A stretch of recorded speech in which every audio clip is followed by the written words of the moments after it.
Have you guys ever looked on your natal chart and paid attention to your north node and your south node?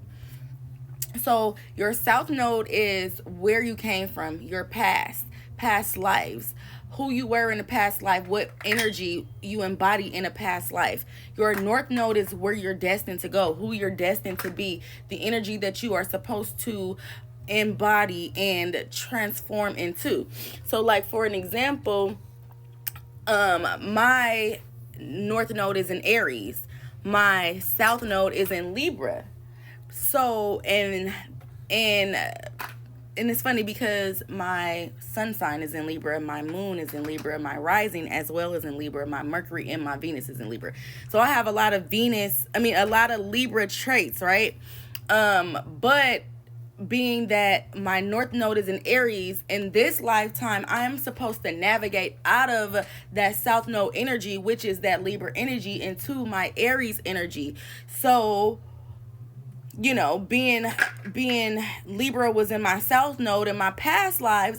In my past life, the one before this one, I was most likely a people pleaser. I was probably a person like I was most of my life. This life, I broke that shit like 4 years ago, and in this year in 2023, I'm finally in my Aries energy. But let me go back so y'all can understand. So being that I have south node in Libra, in my past life, I was most likely a people pleaser. I was always trying to make everybody happy. I always needed, validation, or I was probably very indecisive about everything. I needed someone to say, yeah, do that, or no, don't do that. Like I didn't stand on my own. I didn't stand up for myself. I didn't do what it was that I wanted to do. I always needed others or the opinion of others for me to feel confident in going and doing or living or just embodying my truth, if that makes sense. So in this lifetime, being that I have an Aries north node, I am supposed to get out of that whack ass Libra energy and get into my fire Aries energy.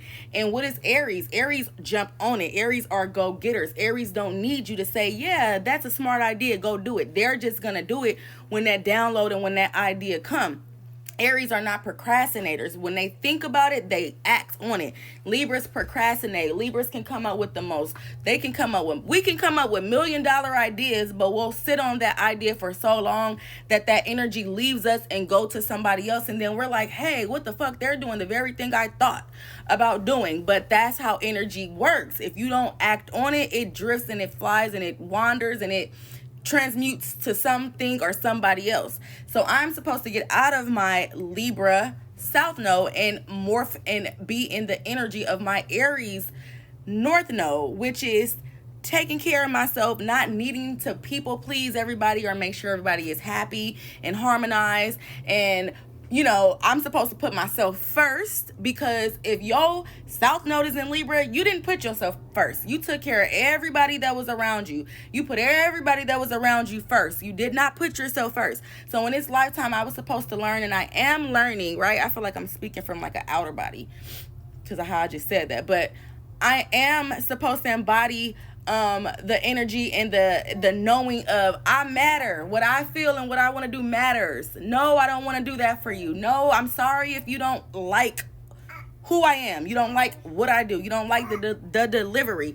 But this is me. This is what I believe in. This is what I want to do. And so it is very important to know your south node and your north nodes, because it'll help you navigate and get to where you're supposed to be. It'll help you get to the destined path, to the correct path, or on the timeline you're supposed to be on.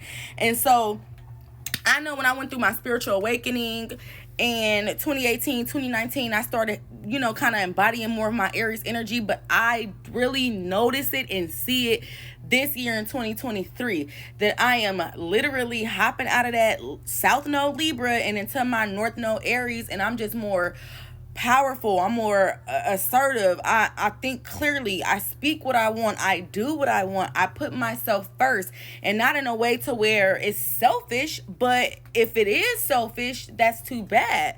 Because if you coming from a south node in Libra, you wasn't selfish at all. You was selfless. Like you gave and gave and gave and never really poured into yourself. So now I might come off to people like, damn, Desiree usually would say yes and do this for you, but now She ain't doing all of that. It's because I'm learning to put myself first. I'm learning to care and actually value who I am. I'm learning to actually love and appreciate who I am. I'm learning to look in the mirror and learn who I am.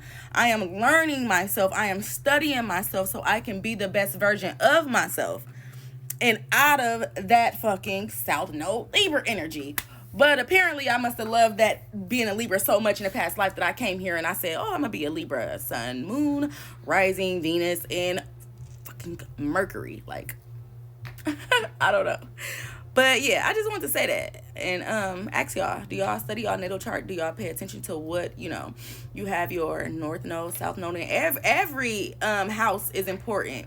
Every planet is important, but it's just certain ones that are like really detrimental to know. Also your Mercury, because your Mercury is the way you communicate with people. My Mercury is even in Libra, so I don't know why the fuck it's zooming in so much. I do talk a lot. I do communicate a lot, but I try to communicate effectively. But yeah, study your birth chart. It's very important.